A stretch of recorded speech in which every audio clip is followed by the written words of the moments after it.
TBN 24 news নেটওয়ার্কের নিয়মিত আয়োজন টিবিএন অ্যানালিসিস অনুষ্ঠান থেকে আপনাদের সবাইকে স্বাগত জানাচ্ছি। আমি রানা আহমেদ।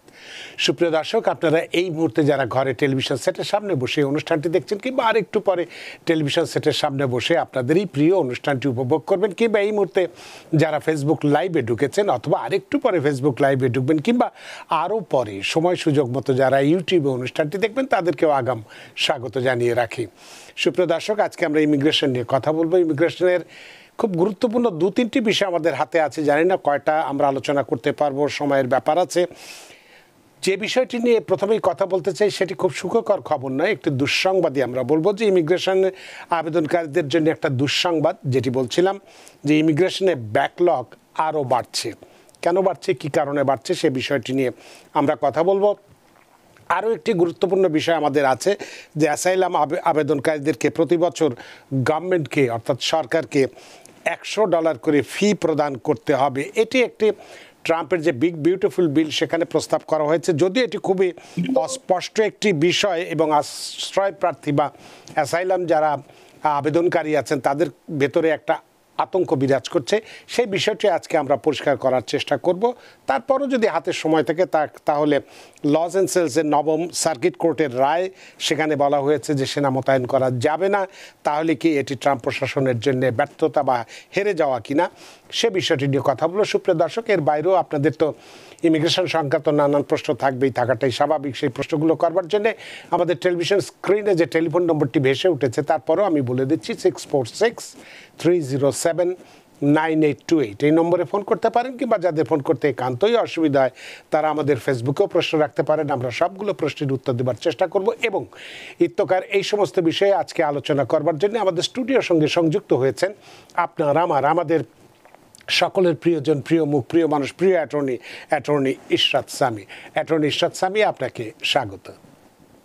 আসসালামু আলাইকুম রানা ভাই, ধন্যবাদ আমাকে আবার কল করার জন্য। আপনাকেও অসংখ্য ধন্যবাদ, সারাদিনের কর্মক্লান্তি উপেক্ষা করে আমাদের সাথে সংযুক্ত হয়েছেন। এবং যে ইমিগ্রেশন আবেদনকারীদের জন্য যে একটি দুঃসংবাদ আছে, ইমিগ্রেশনের ব্যাকলগ যে আরও বাড়ছে, এতে করে মানুষের মনে কি ধরনের মানে অবস্থার সৃষ্টি হচ্ছে সেটি নিয়ে একটু কথা বলে আপনার সাথে আলোচনায় যেতে চাই।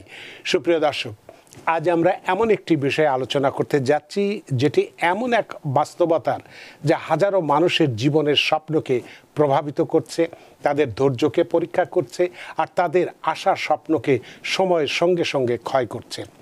কল্পনা করুন, আপনি বছরের পর বছর ধরে একটি স্বপ্নের অপেক্ষায় আছেন, সেই স্বপ্ন যা আপনার পরিবারের জীবনের মান নির্ধারণ করবে। আপনাদের জীবন পরিকল্পনা, ক্যারিয়ার, শিক্ষা, এমনকি পারিবারিক সিদ্ধান্ত সব কিছু সেই স্বপ্নের উপর নির্ভর করছে। কিন্তু প্রতীক্ষার দিনগুলো দিনে দিনে এক দীর্ঘ পাহাড়ে পরিণত হচ্ছে, যা কখনো শেষ হবে বলে মনে হয় না। ইমিগ্রেশনের ক্ষেত্রে এখন এমনই এক বাস্তবতা চলছে,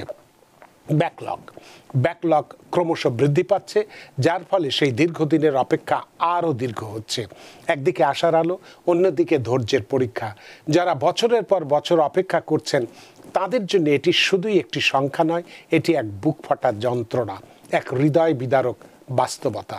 সুপ্রিয় দর্শক, আজকের এই অনুষ্ঠানে আমরা সেই কাহিনীগুলো তুলে ধরব সেসব মানুষের কণ্ঠ যারা দীর্ঘ সময় ধরে প্রতীক্ষার চাদরে ঢাকা পড়েছেন, যারা ব্যাকলগের অতিরিক্ত বোঝা ভাঙার চেষ্টা করছেন এবং যারা এখনও আশা হারাননি।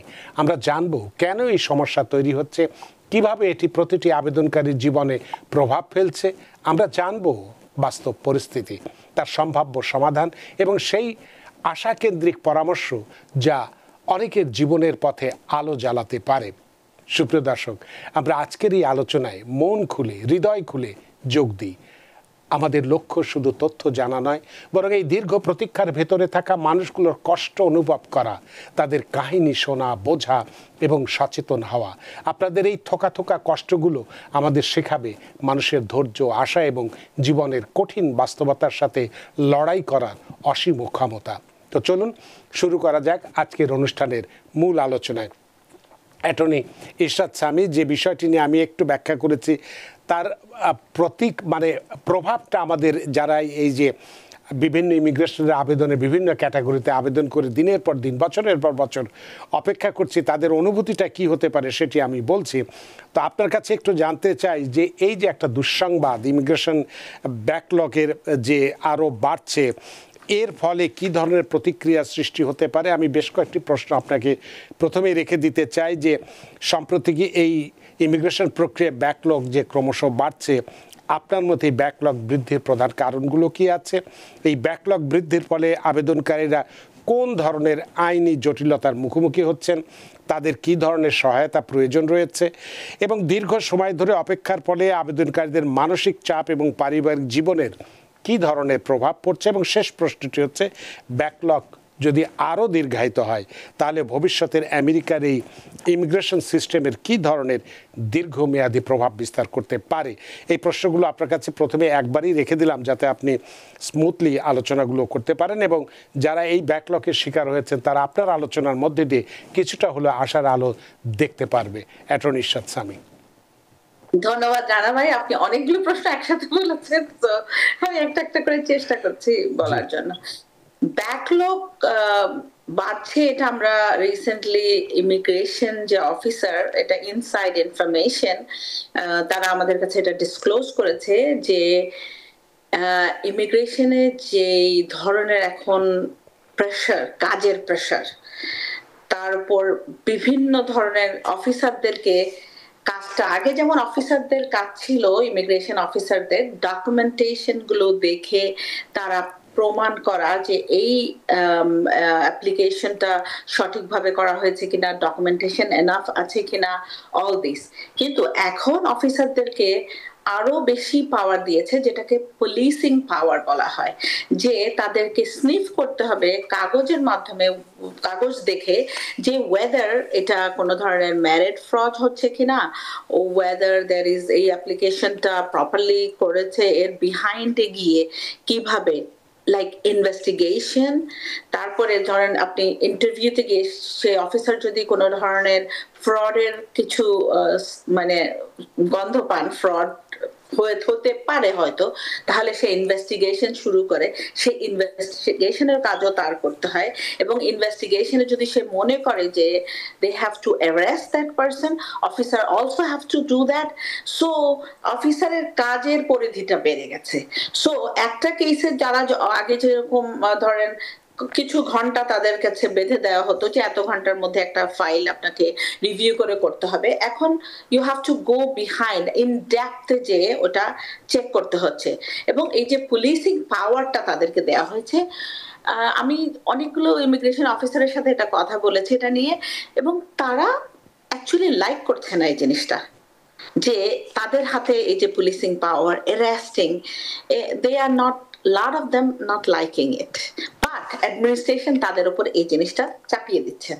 সো যেই কারণে তাদের কাজে তাদের অনেক বেশি সময় লাগছে, এবং বেশি সময় লাগার কারণে তারা পিছিয়ে যাচ্ছেন, এবং যে পরিমাণে কাজ তাদের বাড়ছে সেই পরিমাণে তাদের স্টাফ নেই, এবং কাজ বেশি এভরিডে তাদের অ্যাড হচ্ছে। সো অল দিস, ওদের ইমিগ্রেশন সিস্টেমটা ইজ লাইক নিয়ারলি ব্রেকডাউনের অবস্থা। It's not a very good system now, এবং তারা নিজেরাই হিমশিম খাচ্ছে। এবং আমরা দেখি অনেকগুলো ইমিগ্রেশন অফিস, যেমন ইউএসসিআইএস অফিসগুলো ইন নিউ ইয়র্কে, দে আর প্রিটি গুড, ওরা তাড়াতাড়ি করছেন এবং কেস গ্রান্টও করছেন। ওয়ারেজ আমরা যখন দেখি আদার স্টেট গুলোতে, কানেক্টিকাট বলেন, নিউ জার্সি বলেন, they are doing little bit slower এবং differently. So এই বিভিন্ন কারণ আছে কেন তারা ব্যাকলগ সৃষ্টি হচ্ছে, এটা হচ্ছে একটা।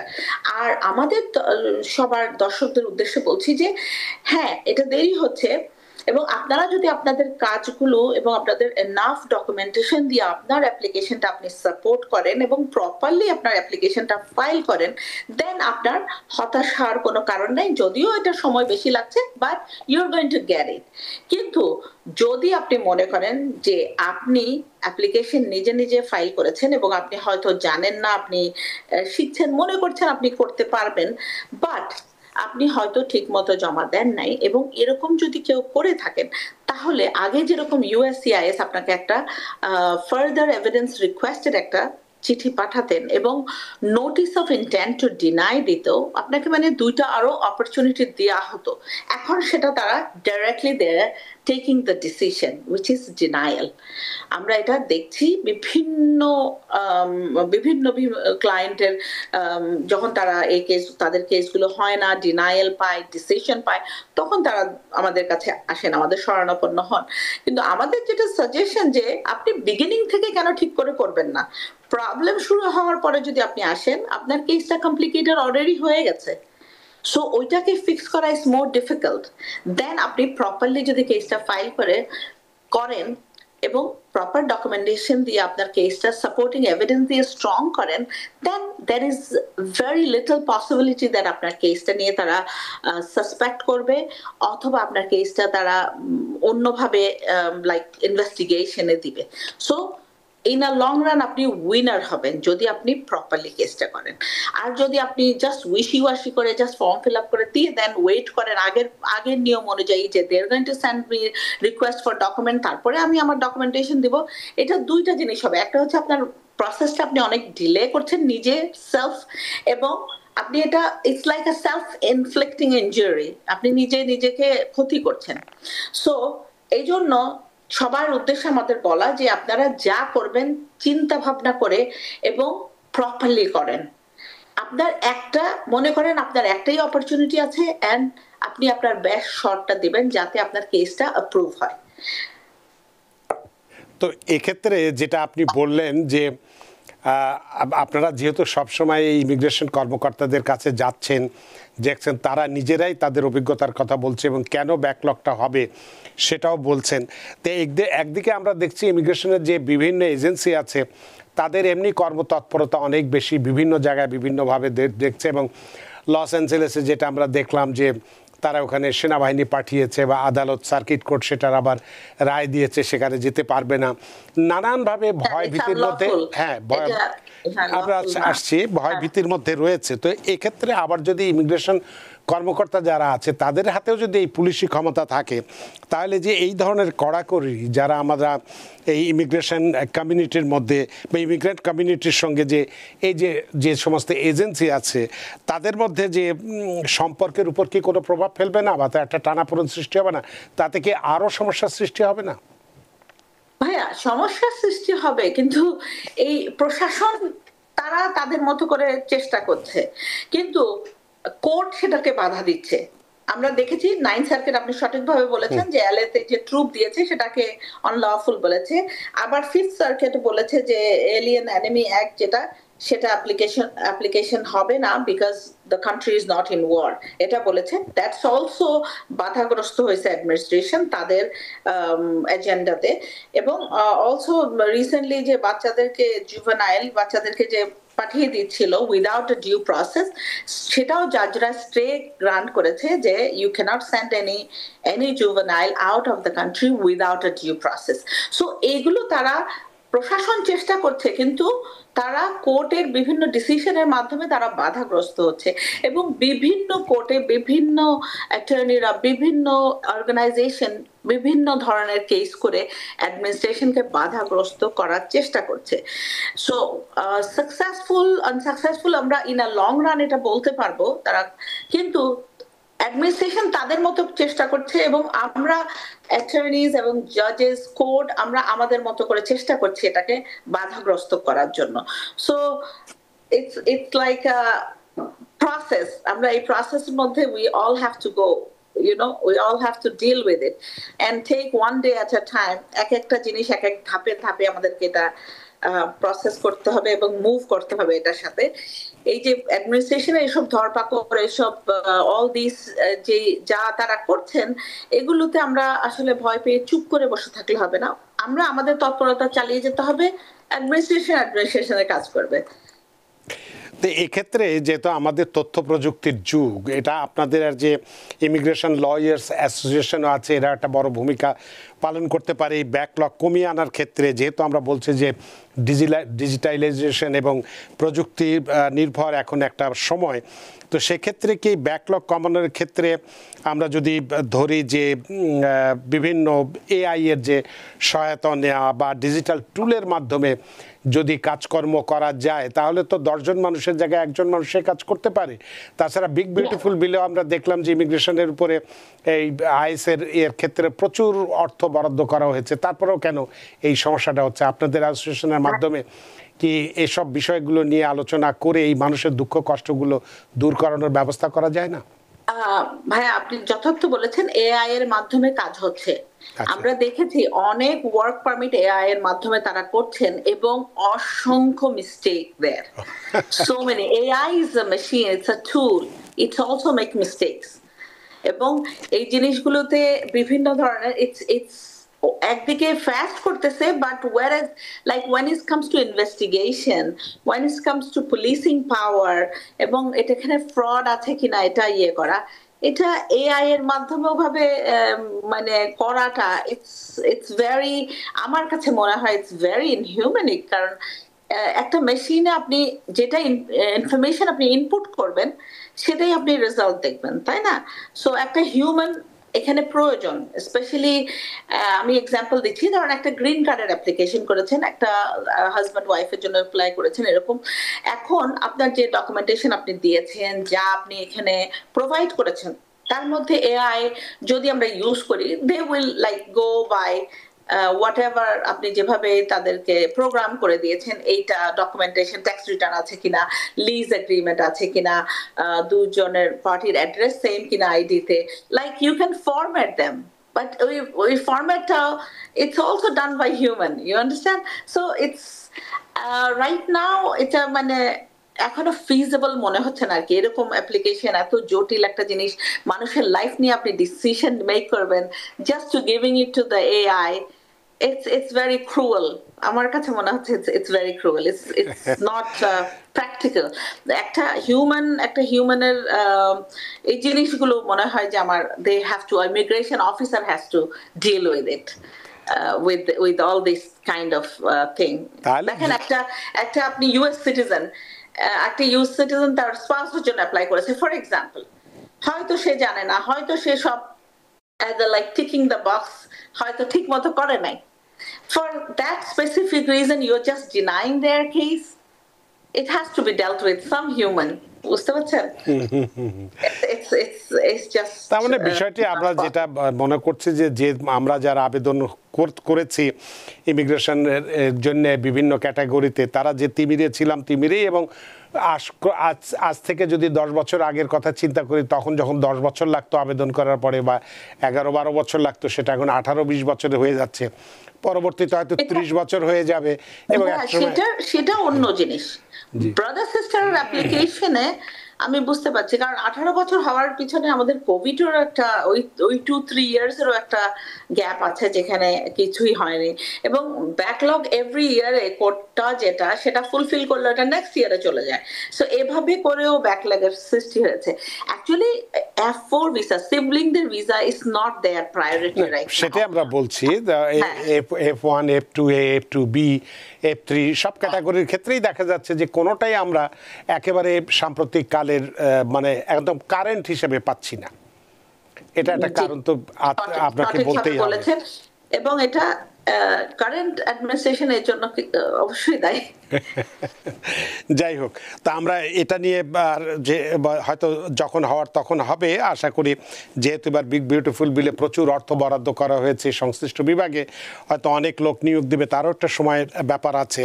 নিয়োগ দেওয়ার পরে হয়তো আশা করি যে এই বিষয়গুলো আস্তে আস্তে কেটে যাবে। আমরা আরেকটি গুরুত্বপূর্ণ বিষয় নিয়ে কথা বলতে চাই, তারপরে আমাদের টেলিফোন এবং অনেক প্রশ্ন এসেছে, সেটা নিয়েও আমরা কত, কারণ একটা বিশাল ধরনের অস্পষ্টতা এবং অ্যাসাইলাম আবেদনকারীদের ভিতরে এক ধরনের আতঙ্ক সৃষ্টি হয়েছে, যে সেটি হচ্ছে যে আমরা যেটা দেখেছি যে ট্রাম্প প্রশাসন যে এই অ্যাসাইলাম আবেদনকারীদেরকে প্রতি বছরের জন্যে $100 করে ফি দিতে হবে, এরকম একটি বিষয় ঘোষণা দেওয়া হয়েছে, যদিও সেটি কোনো পরিষ্কার ঘোষণা নয়। এক্ষেত্রে যথেষ্ট অস্পষ্টতা রয়ে গেছে এবং আমরা দেখেছি যে ইমিগ্রেশন লয়ার্স অ্যাসোসিয়েশন তারা বলছেন যে কিছু কিছু বিচারক আজকে এই 30 তারিখের মধ্যেই সেই ফিটি জমা দেওয়ার কথা বলেছে। অন্যদিকে আমরা যদি দেখি যে new York focus, white house, homeland security, USCIS এবং ডিপার্টমেন্ট অফ জাস্টিস, এখানে যোগাযোগ করলে দেখা যাচ্ছে যে বিষয়টি সম্পর্কে কোনো স্পষ্ট ধারণা দেওয়া হচ্ছে না আজকের যে রিপোর্টটা আমরা দেখেছি।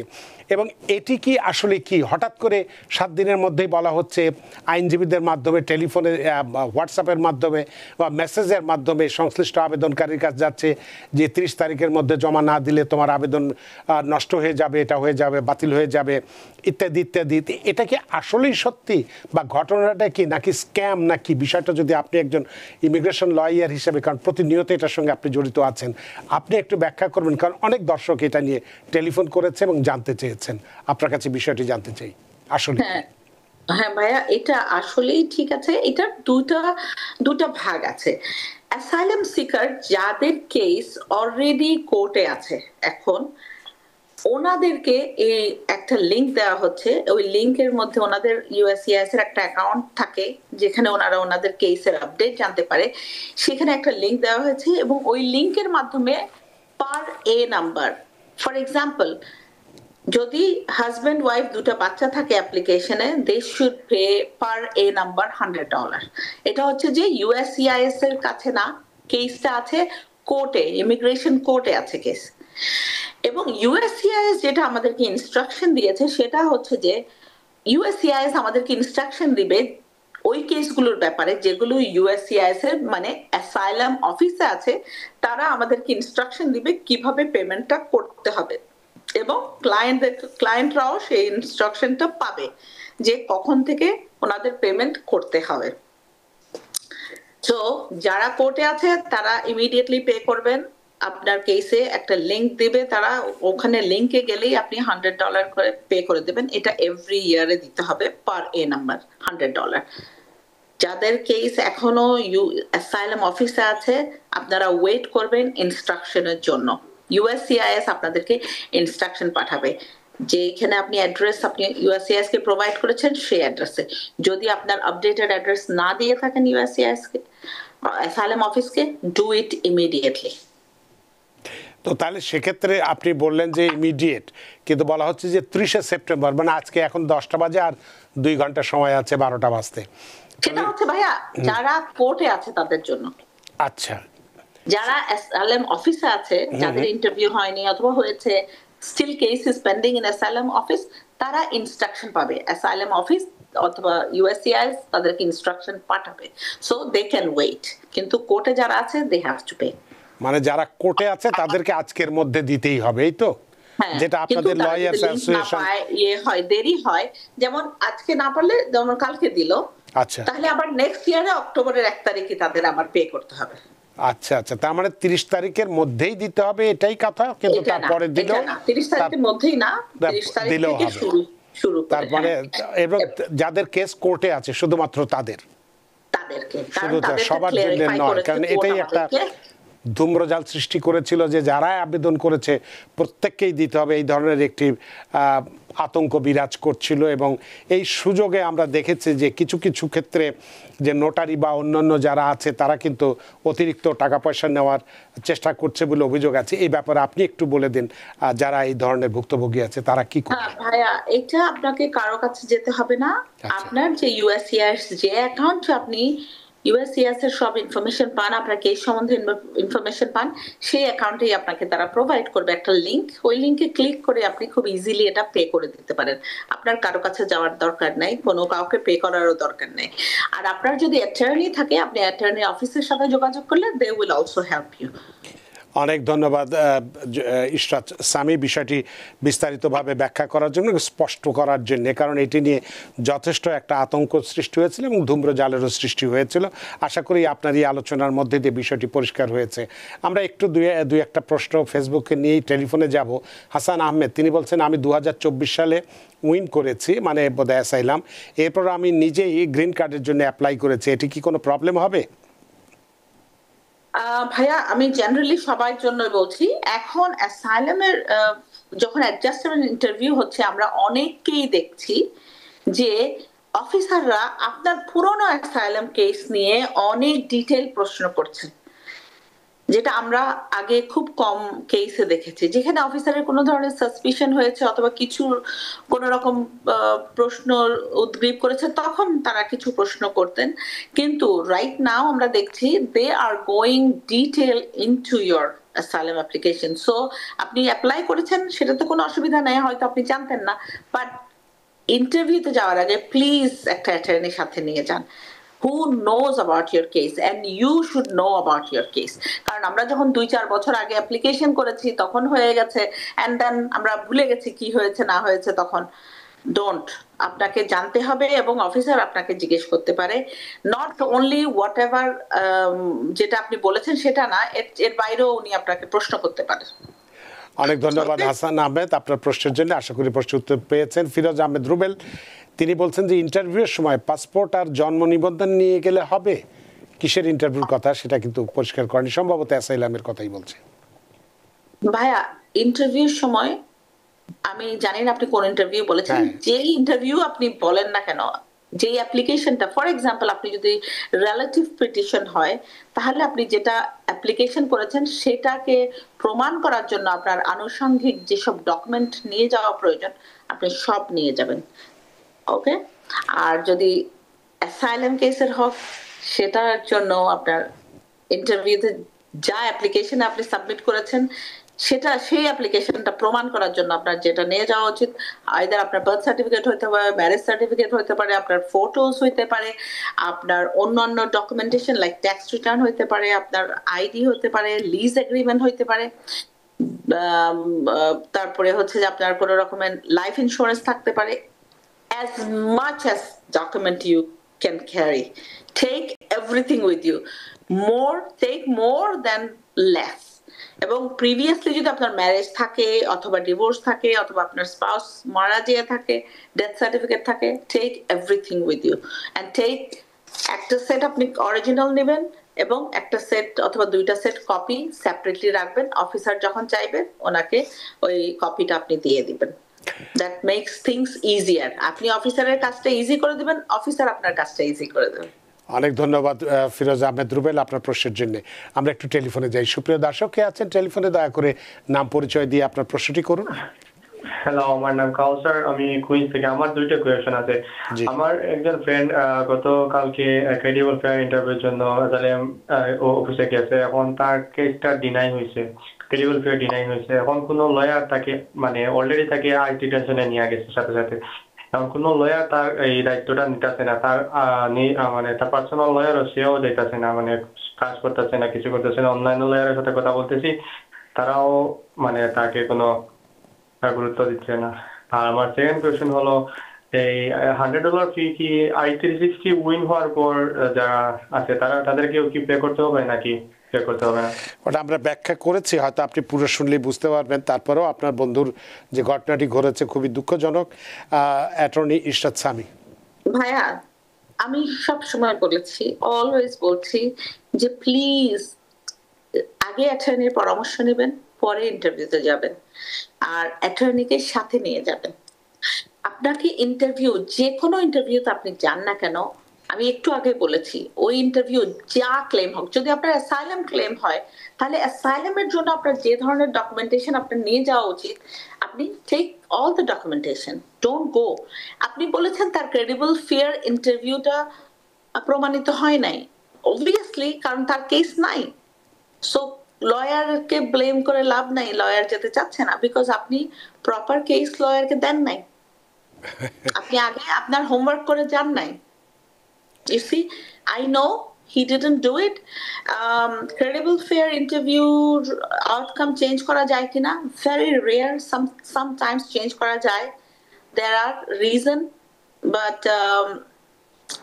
পাবলিক টেলিভিশনে আসলে আমি এগুলো ডিসকাস করতে চাচ্ছি না।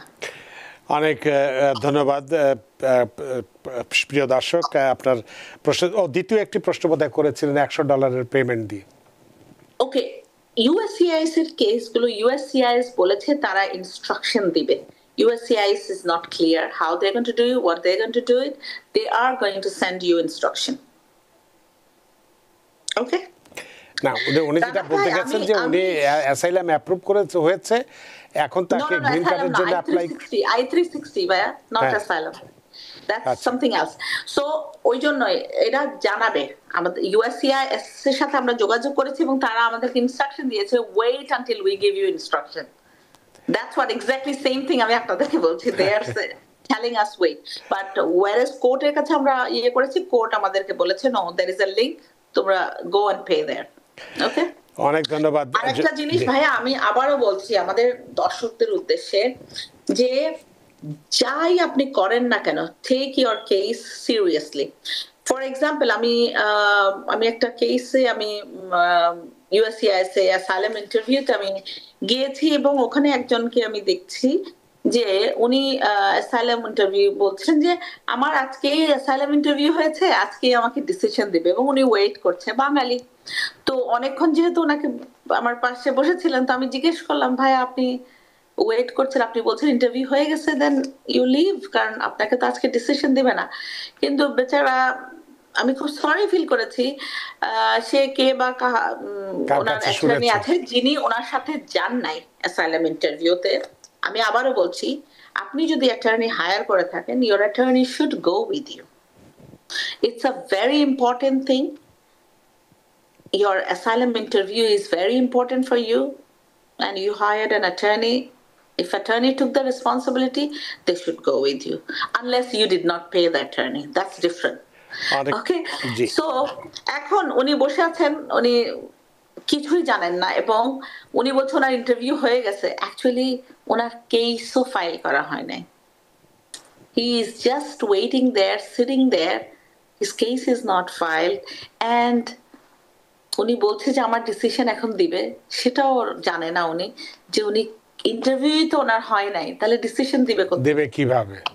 হ্যাঁ, সো আমি আমাদের দর্শকদের উদ্দেশ্যে বলছি, আপনার যদি কোনো কেস পেন্ডিং থাকে, আপনি প্লিজ একটু ভেরিফাই করবেন। আপনি অ্যাটর্নির কাছে গিয়েছেন, আপনি যদি অ্যাটর্নিকে পে না করেন, attorney is not going to move your case.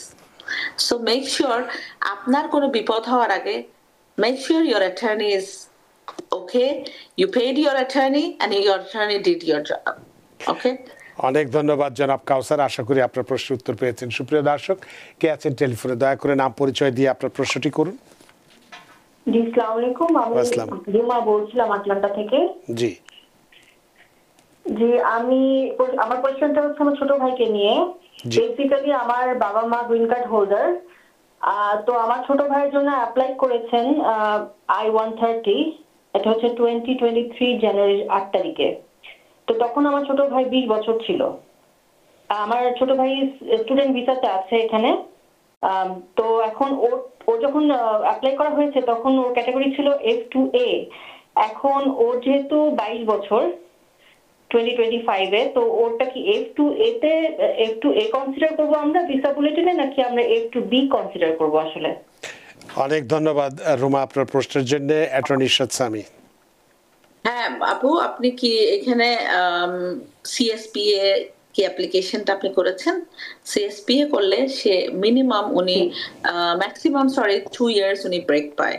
So 2 years break পেলে আপ টু 23 পর্যন্ত বাচ্চাটা চাইল্ড প্রোটেকশনের আন্ডারে প্রোটেক্টেড হয়। But then you have to do it. ওনার কেসটা অ্যাপ্রুভ হওয়ার within 1 year of the approval you have to do it. অনেক ধন্যবাদ রুমা আপনার প্রশ্নের জন্য। সুপ্রিয় দর্শক, কে আছেন টেলিফোনে, দয়া করে নাম পরিচয় দিয়ে আপনার প্রশ্নটি করুন। হ্যাঁ, গুড ইভিনিং। আমার নাম হলো মোহাম্মদ আলাউদ্দিন, আমি নিউ ইয়র্ক থেকে বলতেছি। জি, আমার একটা কোশ্চেন ছিল। জি, আমি I-360 অ্যাপ্লাই করছিলাম 2021 সালে, অ্যাপ্রুভ হয়েছিল 2022 সালে। এখন আমার করণীয় কি? এখন তো ভিসা নাম্বার অ্যাভেলেবল নাই। কিসের জন্য অ্যাপ্লাই করছিলেন যেন? I-360। জি, I-360। ও I-360 ভিসা নাম্বারের জন্য আপনাকে ওয়েট করতে হবে ভাইয়া, ইফ ইটস নট अवेलेबल। সেটা উনি নিজেই বললেন যে এখন অ্যাভেলেবল নাই, করণীয় কি এটা জানতে চেয়েছেন। করণীয়টা কি? আমি বিগিনিং এই আলাপ করেছি, আমাদের big backlog, you have to wait. আপনাকে আপনার একটা ভালো খবর যে আপনার কেস অ্যাপ্রুভ হয়ে গেছে ভাইয়া। হ্যাঁ, এটাই একটা ভালো খবর, সুতরাং অপেক্ষা করুন, ওয়েট ভাইয়া। অপেক্ষাই করতে হবে। অনেক ধন্যবাদ আলাউদ্দিন আপনার প্রশ্নের জন্য। সুপ্রিয় দর্শক, কে আছেন টেলিফোনে, দয়া করে নাম পরিচয় দিয়ে আপনার প্রশ্নটি করুন। হ্যালো, জি, আসসালামু আলাইকুম। ওয়ালাইকুম আসসালাম। আমি পেনসিলভেনিয়া থেকে সুলতানা বলতেছি। জি বলুন। হ্যাঁ, আমার প্রশ্নটা হচ্ছে চিকিৎসা পরীক্ষাটা হার্ড হয়েছেন এখন কবে থেকে এটা হবে? আপনার কথা ঠিক শুনতে পাচ্ছি না, আপনি কি স্পিকারে দিয়ে কথা বলছেন? স্পিকারটা বন্ধ করুন, স্পিকারটি টেলিফোনে। জি, কিছু দিনের পরীক্ষাটা নতুন একটা আসবে বলছি, এটা কবে থেকে কার্যকর হবে? ও আচ্ছা, সিটিজেনশিপ পরীক্ষার নতুন আইনটা কবে থেকে কার্যকর হবে সেটাই আপনার প্রশ্ন সুলতানা। আপনার প্রশ্নের জন্য ধন্যবাদ। অ্যাটর্নি ইরশাদ সামি। অক্টোবরের 20 তারিখ থেকে। সো আপনি আগে অ্যাপ্লাই করলে আপনাকে আগের নিয়মে পরীক্ষা দিতে হবে, যেমন আগের 100 কোয়েশ্চেন। ডিফারেন্সটা হচ্ছে এখন আপনার 120 কোয়েশ্চেন পড়তে হবে প্লাস 128টা, এবং আপনাকে 20টা প্রশ্নের মধ্যে 10টা প্রশ্নের উত্তর দিতে হবে। আর আগে যেটা ছিল আপনাকে 10টা প্রশ্ন করতো, সেখান থেকে আপনাকে 6টা প্রশ্ন উত্তর পারতে হতো। সো এখন যদি আপনি রাইট নাও অ্যাপ্লাই করেন, আপনি আগের সিস্টেমে দিতে পারবেন আনটিল 20th of October। অনেক ধন্যবাদ সুলতানা। আপনি নিশ্চয়ই শুনেছেন যে অক্টোবর অর্থাৎ এই আগামীকাল যে মাস পড়বে 20 তারিখ থেকে এটা কার্যকরী হবে। যেহেতু আপনি আগে আবেদন করেছেন, সুতরাং আপনাকে পূর্বের নিয়মেই পরীক্ষা দিতে হবে। যে অবস্থায় আছে সেটাই আপনি সেই সুবিধাটা পাবেন। আপনার প্রশ্নের জন্য অনেক ধন্যবাদ। কিন্তু রানা ভাই, আমি একটু অ্যাড করতে চাচ্ছি, যেমন আমাদের আগের নিয়মেও আপনার ইংলিশের আন্ডারস্ট্যান্ডিং এ অনেক ইয়ে করছিল। এই নতুন অ্যাডমিনিস্ট্রেশন আসার পরে স্পিকিং এবং আন্ডারস্ট্যান্ডিং এর উপরে অনেক অনেক এমফাসিস করছে, এবং আপনাকে কনভারসেশন করবে অফিসার, এবং এটা অপ্রাসঙ্গিক কিছু আপনার সাথে আলোচনা করতে পারে, ইউনো। সো ওইটার জন্য আপনাকে প্রিপেয়ার থাকতে হবে, ইংলিশের আন্ডারস্ট্যান্ডিং এবং স্পিকিং। এই দুটো বিষয়ে পরিবর্তন হচ্ছে, সুতরাং শুধুমাত্র যে 128টি প্রশ্ন সেটা নয়। অফিসাররা তো মানে এনফোর্স করতো না। এখন এই অ্যাডমিনিস্ট্রেশনের আমলে এই জিনিসটা এনফোর্সমেন্ট বেড়ে গেছে স্পিকিং এন্ড আন্ডারস্ট্যান্ডিং এর উপর। সেটাই, তার মানে শুধুমাত্র যে প্রশ্নের সংখ্যা বেড়েছে তাই নয়, বা উত্তরের সংখ্যাই বেড়েছে তাই নয়, সাথে সাথে আপনি স্পিকিং এবং যেটি বললেন যে সে বিষয়গুলো খুব গুরুত্বের সঙ্গে দেখা হচ্ছে, এবং সেই বিষয়গুলো সম্পর্কেও সচেতন হওয়ার জন্য সবাইকে আমরা অনুরোধ করছি। আপনার প্রশ্নের জন্য অনেক ধন্যবাদ সুলতানা। সুপ্রিয় দর্শক, কে আছেন টেলিফোনে, দয়া করে নাম পরিচয় দিয়ে আপনার প্রশ্নটি করুন। আসসালামু আলাইকুম রানা ভাই। ওয়ালাইকুম আসসালাম। আমি ওয়াজেদ আলী খান বাচ্চু বলছি। জি, আমি ব্রুকলিন থেকে বলছি। জি, আপনি শুনছেন আমার কথা? জি, শুনতে পাচ্ছি, বলুন বলুন। আমি 2009-এ আমার বিবাহিত ছেলের জন্য অ্যাপ্লাই করছিলাম। আপনি সিটিজেন? আমি সিটিজেন। জি। ও রানা ভাই তো শুনছেন না বোধহয়, নাকি? হ্যাঁ, শুনছি। বলেন, শুনতে পাচ্ছি। হ্যাঁ, আচ্ছা। তো আমি আমার ডিকিউ হয়েছে স্যারের 2024-এর হলো ফেব্রুয়ারিতে। জি। আমি এখন পর্যন্ত অপেক্ষা করছি। এদিকে আমার একটা নাতি আছে যার বয়স এখন 19 বছরে পড়বে। জি। তো আমার কতটুকু সময় লাগবে আর কতদিন অপেক্ষা করতে হবে, এটাই একটু জানার জন্য আমি ম্যাডামের কাছে জানতে চাই আর কি। অনেক ধন্যবাদ ওয়াজেদ আলী বাচ্চু আপনার প্রশ্নের জন্য। অ্যাটর্নি ইরশাদ সামি। ভাইয়া, হ্যাঁ, সরি, এক্স্যাক্টলি বলতে পারছি না। A lot of people are waiting, ভাইয়া, a lot of people. I'm sorry, but একটু ওয়েট করতে হবে। বাট বাচ্চার বয়স যেহেতু 19 হয়ে গেছে, নাতির বয়স, নাতি আর কি, হ্যাঁ, নাতির বয়স, he can come under 21 হিসাবে আসতে পারবে। হোপফুলি আমরা মনে করছি তার উইদিন দ্যাট টাইম আপনি ইন্টারভিউ পেয়ে যাবেন। কিন্তু যদি না পান, মনে করেন যে ওনার 20 বছর সামথিং হয়ে গেছে, স্টিল আপনি ইন্টারভিউ পান নাই, যদি মনে করেন এরকম হয় সিচুয়েশন, তাহলে আপনি ইউএসসিএস এর সাথে, আবারও বলছি, do it through an attorney, যে আপনার বাচ্চার বয়স পার হয়ে যাবে এরকম, এই সিচুয়েশনে বাচ্চার কি করা মানে ইয়ে করা, বাচ্চা তাদের ভিসার ডেটটা আগিয়ে দেওয়া। অনেক ক্ষেত্রে প্যারেন্টস যখন হয় দে কনসিডার প্যারেন্টস, বাট আপনি হচ্ছেন grand parents, so that's the difference. অনেক ধন্যবাদ ওয়াজেদ আলী বাচ্চু আপনার প্রশ্নের জন্য। আশা করি প্রশ্ন উত্তর পেয়েছেন। ছোট্ট একটি প্রশ্ন নেই, অনুষ্ঠানটা আমাদের শেষ করতে হবে। সুমন মিয়া তিনি বলছেন যে আমি অ্যাসাইলাম উইন করে আমি আমার পরিবার বাংলাদেশ থেকে আমেরিকায় আনছি, এখন 10 মাস হয়ে গেছে আর কি, আমি এখনও তাদের জন্য গ্রিন কার্ডের জন্য অ্যাপ্লাই করি নাই। যদি আমি ফ্রি ওয়েভার দিয়ে অ্যাপ্লাই করি গ্রিন কার্ডের জন্য তাহলে এর প্রভাব কি হবে, এটা একটু জানতে চেয়েছেন। আপনার কাছে কি উত্তর ভাইয়া, আছে? আমি সাজেস্ট করবো আপনি পে করে করেন, it's better. But fee waiver যদি আপনার মনে হয় যে আপনার নাই, আপনি পারছেন না, then you can try with the fee waiver, but right now এই administrationের সময় its fee waiver is they're denying most of the fee waivers. সেটাই, যেহেতু এটা Don't waste your time, just do it with the fees. অনেক ধন্যবাদ সুমন মিয়া আপনার প্রশ্নের জন্য। আশা করি আপনি ওই বিনে পয়সায় না যে পয়সা দিয়ে করুন, সেটাই আপনার জন্য উত্তম হবে। আমাদের হাতে সময় নেই, সময়ের দৈর্ঘ্যে বাধা, সময় সীমানা টপকানো কঠিন, তাই অনুষ্ঠান শেষ করতে হচ্ছে। যদিও অনেক প্রশ্ন ফেসবুকের ছিল, আজকে নিতে পারছি না বলে দুঃখ প্রকাশ করছি, এবং অনেকেই টেলিফোন লাইনে আছেন, সবার জন্য দুঃখ প্রকাশ করছি। অ্যাটর্নি ইরশাদ সামি, আপনি অনেক ব্যস্ত মানুষ, ব্যস্ততা উপেক্ষা করে আমাদের সাথে সংযুক্ত হয়েছেন এবং বেশ কিছু দুটো গুরুত্বপূর্ণ বিষয়, খুবই হার্ট দুটো বিষয় নিয়ে আপনি কথা বলেছেন এবং অনেকগুলো প্রশ্নের জবাব দিয়েছেন। সত্যি আমরা ঋদ্ধ, আমরা প্রাণিত। ধন্যবাদ আমাদের সব দর্শকরা। আনটিল নেক্সট টাইম সবাই নিজেরা ভালো থাকবেন এবং অন্যকে ভালো থাকতে সাহায্য করবেন। আবারও ধন্যবাদ সুপ্রিয় দর্শক এবং আমাদের প্রিয় অতিথি ইরশাদ সামি। সুপ্রিয় দর্শক, আজকে ইমিগ্রেশনের যে আবেদনকারীদের জন্য দুঃসংবাদ যেটি আছে সেটি কোনো পত্রপত্রিকায় বা কোনো কিছুতে আসেনি, একদম সরাসরি ইমিগ্রেশন অফিসারদের কাছ থেকেই জানা যে এই ইমিগ্রেশনের ব্যাকলগটা যে আরও বাড়ছে। দুই একজন প্রশ্ন রেখেছেন যে আমরা ভয় দেখাচ্ছি, আসলে বিষয়টি তা নয়, আমরা সচেতন করি। এবং আরেকটি বিষয় যেটা হলো যে অ্যাসাইলামকারীদের প্রতি বছর যে গভর্নমেন্টকে $100 দিতে হবে, কাদেরকে দিতে হবে সেটিও আমরা ব্যাখ্যা করেছি। এটা নিয়ে যথেষ্ট ধূম্রজাল সৃষ্টি হয়েছিল, মনে করছিল সবাইকে দিতে হবে, না সবাইকে নয়, শুধুমাত্র যাদেরকে কোর্টে আছে তাদেরকেই দিতে হবে। আশা করি বিষয়টি আপনাদের কাছে পরিষ্কার হচ্ছে। সুপ্রিয় দর্শক, যে যেখানেই থাকুন ভালো থাকুন, সুস্থ থাকুন, নিরাপদে থাকুন TBN 24 নিউজ নেটওয়ার্কের সাথেই। শুভরাত্রি। TBN 24 টেলিভিশন দেখতে আজই কল করুন 7187776556। লগ ইন করুন www.totalcablebd.com। নিউ ইয়র্ক থেকে সম্প্রচারিত TBN 24 টেলিভিশন বিশ্বজুড়ে বাঙালির কণ্ঠস্বর।